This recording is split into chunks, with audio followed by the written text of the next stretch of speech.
Assalamualaikum warahmatullahi wabarakatuh. Apa kabar sahabat Multazam? Selamat datang di channel Multazam TV. Allah Subhanahu wa taala telah menjanjikan kenikmatan yang tiada tara dan tidak bisa terjangkau oleh bayangan manusia.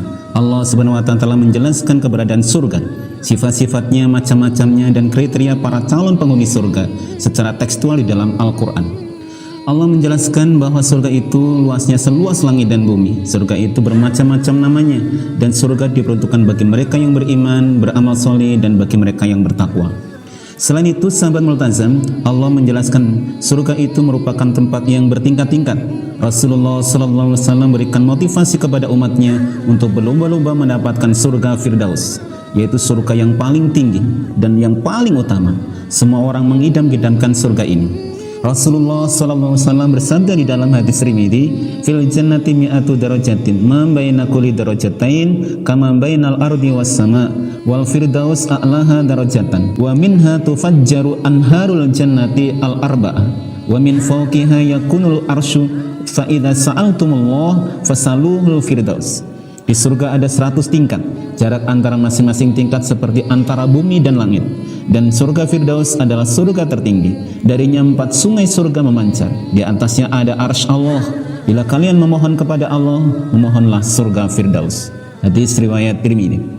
Sahabat Multazam yang dirahmati Allah Subhanahu wa taala, mari kita selalu mohon dan berdoa kepada Allah agar bisa masuk ke dalam surga Firdaus. Di antaranya doa dalam bahasa Arab, Allahumma inna nas'aluka firdausal a'la minal jannah. Ya Allah, sesungguhnya kami memohon kepadamu surga Firdaus, surga yang paling tinggi. Rasulullah SAW juga telah memberikan contoh doa, Allahumma inna nas'alukal jannah wa ma qarraba ilaiha min qaulin aw amalin, wa a'udzubika minan nar wa ma qarraba ilaiha min qaulin aw amalin. Ya Allah, aku mohon kepadamu surga dan segala hal yang mendekatkan kepadanya dari perkataan maupun perbuatan, dan aku berlindung kepadamu dari neraka dan dari segala hal yang mendekatkan kepadanya dari perkataan maupun perbuatan. Hadis riwayat Ibnu Majah. Dan Allah Subhanahu wa taala telah memberikan kunci untuk meraih surga Firdaus, yaitu firman Allah di dalam surah Al-Mu'minun ayat 1 sampai 11. Namun sahabat Multazam yang dirahmati Allah Subhanahu wa taala, ternyata dapat orang-orang yang tidak akan sampai pada surga, bahkan mencium bau surga pun mereka tidak bisa. Lalu siapakah mereka itu sahabat Multazam? Temukan jawabannya dengan menonton video ini sampai selesai ya. Inilah golongan yang harum mencium bau surga versi Multazam TV. Namun sebelum lanjut, mari kita bersama menambah kebaikan dengan cara subscribe, like, and share. Dan jangan lupa aktifkan tombol loncengnya, karena sebaik-baiknya manusia adalah yang paling bermanfaat bagi manusia lain. Barang siapa yang menunjukkan pada suatu kebaikan, maka baginya seperti pahala pelakunya. Sahabat Multazam, berikut 7 golongan yang tidak bisa mencium harumnya bau surga. 1. Orang yang mencari ilmu akhirat untuk tujuan duniawi. Menuntut ilmu adalah hal yang penting di dalam agama Islam. Bahkan Islam juga memerintahkan umatnya untuk menuntut ilmu, terutama ilmu akhirat. Keutamaan belajar dan mengajarkan ilmu sangatlah penting di dalam agama Islam. Di dalam Al-Quran disebutkan keutamaan ilmu. Allah berfirman, yarfa'illahu alladhina amanu minkum walladhina utul ilma darajat wallahu bima ta'maluna khabir. Niscaya Allah akan mengangkat derajat orang-orang yang beriman di antaramu dan orang-orang yang diberi ilmu beberapa derajat, dan Allah Maha teliti apa yang kamu kerjakan. Al-Quran surah Al-Mujadalah ayat 11. Di dalam surah Al-Baqarah Allah berfirman, yu'til hikmata man yasha wa man yu'tal hikmata faqad utiya khairan katsiran wa ma yadhakkaru illa ulul albab. Allah menganugerahkan al-hikmah atau kefahaman yang dalam tentang Al-Quran dan As-Sunnah kepada siapa yang dikehendakinya, dan barang siapa yang dianugerahi hikmah, maka ia benar-benar telah dianugerahi karunia yang sangat banyak. Dan hanya orang-orang yang berakallah yang dapat mengambil pelajaran dari firman Allah. Al-Quran surah Al-Baqarah ayat 269. Rasulullah SAW bersabda, al-ilmu hayatul Islam wa imadul iman, wa man 'allama ilman atamallahu ajrahu, wa man ta'allama fa'alima 'allamahu Allahu ma lam ya'lam. Ilmu adalah kehidupan Islam dan tiangnya iman. Barang siapa yang menguasai suatu ilmu, niscaya Allah sempurnakan pahalanya. Dan barang siapa mempelajari suatu ilmu lalu ia mengamalkannya, niscaya Allah mengajarkan kepadanya ilmu-ilmu yang dia belum ketahui. Riwayat Abu Shaykh. Rasulullah SAW bersabda, thalabul ilmi faridatun ala kulli muslimin. Artinya menuntut ilmu itu wajib bagi setiap muslim. Hadis riwayat Ibnu Majah. Sahabat Ali karramallahu wajhah berkata, "Man arada ad-dunya fa'ali bil ilmi, wa man arada al-akhirah fa'ali bil ilmi, wa man aradahuma fa'ali bil ilmi." Barang siapa menginginkan kebahagiaan dunia, maka tuntutlah ilmu. Barang siapa yang menginginkan kebahagiaan akhirat, maka tuntutlah ilmu. Dan barang siapa yang menginginkan keduanya, tuntutlah ilmu pengetahuan. Namun jika ilmu akhirat dicari hanya untuk duniawi, maka orang tersebut terancam tidak akan mendapatkan bau surga. Rasulullah sallallahu alaihi wasallam telah memperingatkan di dalam sabdanya, "Man ta'allama ilman mimma yubtagha bihi wajhullah, la yata'allamuhu illa liyusiba bihi aradan minad dunya, lam yajid arfal jannah yaumal qiyamah, yakni rihaha." Barang siapa menuntut ilmu yang seharusnya untuk Allah, namun dia tidak menuntutnya kecuali untuk mencari dunia, maka pada hari kiamat ia tidak akan mendapatkan bau surga. Hadis riwayat Ibnu Majah, Abu Daud dan Musnad Ahmad. 2. Orang yang sombong. Sikap sombong menjadi salah satu bagian dari sikap manusia. Memang sudah seharusnya dihilangkan. Tentu saja sikap sombong ini tidak disukai banyak orang. Bahkan sikap sombong membuat pelakunya haram untuk masuk ke dalam surga. Rasulullah sallallahu alaihi wasallam bersabda, "La yadkhulul jannah man kana fi qalbi mithqalu ma min rajulin yamutu hina yamutu wa fi qalbi mithqalu habatin min khardalin min kibrin tahilulahul jannah ayariha rihaha wa la yaraha." Tidaklah seorang laki-laki meninggal dunia dan ketika ia meninggal di dalam hatinya terdapat sebiji sawi dari sifat sombong, akan haram baginya mencium bau surga atau melihatnya. Hadis riwayat Ahmad.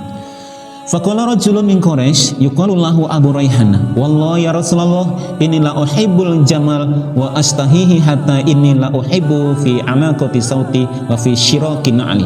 Qala Rasulullah sallallahu alaihi wasallam, "Laisa dzakal kibru, innallaha azza wa jalla jamil yuhibbul jamal, walakinnal kibra man safihal haqq wa ghamasan nas bi ainaihi."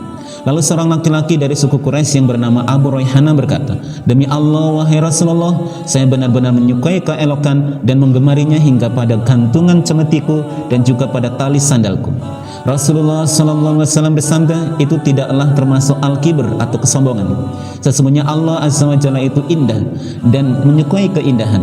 Akan tapi yang dimaksud al-kibru atau kesombongan adalah siapa yang bodoh terhadap kebenaran atau menolak kebenaran, kemudian dia meremehkan manusia yang menyampaikan keduanya."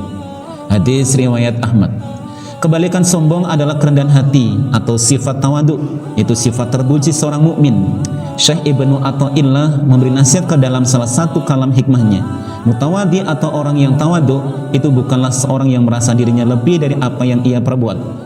Akan tapi orang tawadu itu adalah orang yang meski ia tawadu tetapi merasa dirinya kurang dengan apa yang telah ia perbuat.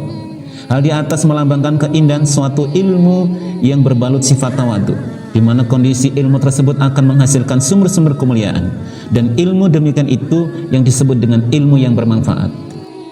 Kedua adalah yang berpakaian tetapi hukumnya telanjang. Sahabat multasim yang dirahmati Allah SWT, zaman sekarang banyak sekali tren pakaian yang digunakan, namun tidak semua pakaian boleh digunakan oleh umat muslim, terlebih lagi bagi perempuan yang harus menutupi seluruh bagian tubuhnya. Karena perkembangan zaman, banyak sekali pakaian yang tidak seharusnya digunakan bagi perempuan muslim. Contohnya menggunakan pakaian yang ketat hingga terlihat lekuk tubuhnya. Hal ini sangatlah dibenci oleh Allah. Dari Abu Hurairah radhiyallahu anhu, beliau berkata bahwa Rasulullah sallallahu alaihi wasallam bersabda, "Sinfani min ahlin nar lam arahuma, qaumun ma'ahum siyatun ka'anna bil baqar yatribuna bihan nas, wa nisaun kasiyatun 'ariyatun mumilatun ma'ilatun ru'usahunna ka'asnimatil bukhtil ma'ilah la yadkhulnal jannah wa la yajidna rihaha wa inna rihaha la yujatu min masirati kadza wa kadza." Dua golongan penghuni neraka yang belum pernah aku lihat, yaitu kaum yang bercambuk seperti ekor sapi, dengannya ia memukuli orang. Yang kedua adalah wanita-wanita yang berpakaian tetapi telanjang. Mereka berlenggak-lenggok dan condong dari ketaatan. Rambut mereka seperti punuk unta yang miring. Mereka tidak masuk surga dan tidak akan mencium baunya. Padahal sebenarnya bau surga itu tercium dari perjalanan sejauh ini dan ini. Hadis riwayat Muslim. Sahabat multasim yang dirahmati Allah SWT, agama Islam adalah agama yang sangat memuliakan manusia. Kemuliaan itu tercermin dalam seluruh ajaran-ajarannya. Di antaranya contoh kecil adalah perintah menutup aurat, yang disebutkan oleh Allah Azza wa Jalla sebagai tindakan menghiasi diri. Allah Subhanahu wa taala berfirman, "Ya bani Adam khudhu zinatakum 'inda kulli masjidin." Wahai anak cucunya Adam, pakailah perhiasan kalian pada setiap memasuki masjid. Quran surah Al-A'raf ayat 31. Yang dimaksud dengan perhiasan dalam ayat ini adalah pakaian yang menutupi aurat, sebagaimana dikatakan oleh Ibnu Abbas dan Mujahid. Sungguh pakaian merupakan penghias bagi manusia. Ia juga merupakan tanda kemajuan sebuah peradaban, tingginya kemuliaan serta lambang kesopanan. Sebaliknya, tak berpakaian merupakan salah satu indikasi budaya masyarakat primitif, tanda kehinaan serta merosotnya derajat manusia hingga serendah hewan atau bahkan lebih hina darinya. Oleh karenanya, syaitan selalu menggoda manusia agar meninggalkan pakaian penutup auratnya, sementara Allah Azza wa Jalla mewanti-wanti agar manusia tidak tertipu dengan godaan syaitan. Renungkanlah firman Allah Subhanahu wa taala, "Ya bani Adam la yaftinannakum asy-syaitan kama akhraja abawaykum minal jannah yanzi'u anhuma libasahuma liyuriyahuma sawatihima." Wahai anak cucunya Adam, janganlah kalian tertipu oleh syaitan, sebagaimana dia telah mengeluarkan ibu bapa kalian dari surga dengan menanggalkan pakaian keduanya untuk memperlihatkan aurat keduanya. Quran Surah Al-A'raf ayat 27. Dan di samping Islam memberikan perintah menutup aurat, Islam juga mengeluarkan larangan membuka aurat. Yang keempat, wanita yang meminta cerai pada suaminya tanpa alasan syar'i. Membina rumah tangga memang tidak mudah untuk dijalani. Pasti ada saja masalah yang timbul. Sayangnya, beberapa dari masalah itu tidak dapat diselesaikan hingga munculnya perceraian. Perceraian adalah perkara yang halal namun paling dibenci oleh Allah Subhanahu wa taala. Tanpa alasan yang dibenarkan secara syar'i, permintaan cerai adalah gerbang menuju ditolaknya seorang wanita menuju surga. Perceraian boleh saja dilakukan untuk menyelamatkan keluarga dari kemudaratan yang lebih besar. Akan tapi jika ada wanita yang meminta cerai tanpa ada suatu alasan syar'i, ancamannya adalah dia tidak bisa mencium bau surga. Rasulullah sallallahu alaihi wasallam bersabda, "Ayyuma imra'atin sa'alat zawjaha at-talaqu min ghairi ma ba'sin fa haramun 'alaiha raihatul jannah." Siapapun wanita yang meminta cerai pada suaminya tanpa alasan syar'i, maka bau surga haram baginya. Hadis riwayat Abu Dawud, Ibnu Majah. 5. Bernasab bukan pada ayahnya. Nasab adalah salah satu hal yang dijaga oleh agama Islam. Orang yang mengaku sebagai anak orang lain yang bukan ayahnya bisa saja mendapatkan ancaman tidak bisa mencium bau surga. Oleh karena itu, Islam melarang umatnya menisbat nama orang tua angkat. Rasulullah sallallahu alaihi wasallam bersabda, "Man idda'a ila ghairi abihi lam yarah raihatal jannah wa inna riha la yujadu min qadri 70 aman aw masirati 70 aman." Barang siapa mengaku keturunan dari orang lain yang bukan ayahnya sendiri, tidak akan mendapatkan bau surga. Padahal bau surga telah tercium pada jarak 70 tahun. Berarti riwayat Ahmad. 6. Orang yang menyimpan rambutnya dengan warna hitam. Mewarnai rambut diperbolehkan di dalam agama. Namun jika mewarnainya dengan warna hitam, maka itu tidak diperbolehkan karena dianggap melanggar kodrat. Hal itu sebenarnya sepele sahabat mutasam, namun bisa menghalangi kita untuk mencium baru harumnya surga. Rasulullah sallallahu alaihi wasallam bersabda, "Yakunu qaumun yakhdibuna fi akhir zaman bisawad ka hawasilil hamam la yarihuna raihatal jannah." Pada akhir zaman nanti akan ada orang-orang yang mengecat rambutnya dengan warna hitam, seperti warna mayoritas dada merpati. Mereka tidak akan mendapatkan bau surga. Hadis riwayat Abu Daud. 7. Orang yang bunuh kafir mu'ahad. Agama Islam sangat menjunjung tinggi kesetiaan dan perdamaian. Islam pun melindungi hak-hak manusia sebagaimana diatur dalam syariat. Maka dari itu, seorang muslim tidak diperbolehkan membunuh orang kafir yang terikat perjanjian dengan pemerintah Islam. Jika seorang muslim membunuh kafir mu'ahad, ia terancam tidak akan bisa mencium bau surga. Rasulullah sallallahu alaihi wasallam bersabda, "Man qatala mu'ahadan lam yarah raihatal jannah." Barang siapa membunuh kafir mu'ahad, maka dia tidak akan mencium bau surga. Hadis riwayat Bukhari. Nah, itulah sahabat multasan, 7 golongan orang-orang yang tidak akan bisa mencium bau harumnya surga. Jadi hindarilah ke-7 hal tersebut ya sahabat multasan. Setelah mengetahui alasan tadi, bagaimana pendapat kalian sahabat multasan? Tulis pendapat kalian di kolom komen ya. Semoga bermanfaat dan membuat kita berpikir bijak. Sekali lagi, mari kita membangun Multasan TV dengan cara klik subscribe, like, and share. Dan jangan lupa tonton video yang lain ya. Wassalamualaikum warahmatullahi wabarakatuh.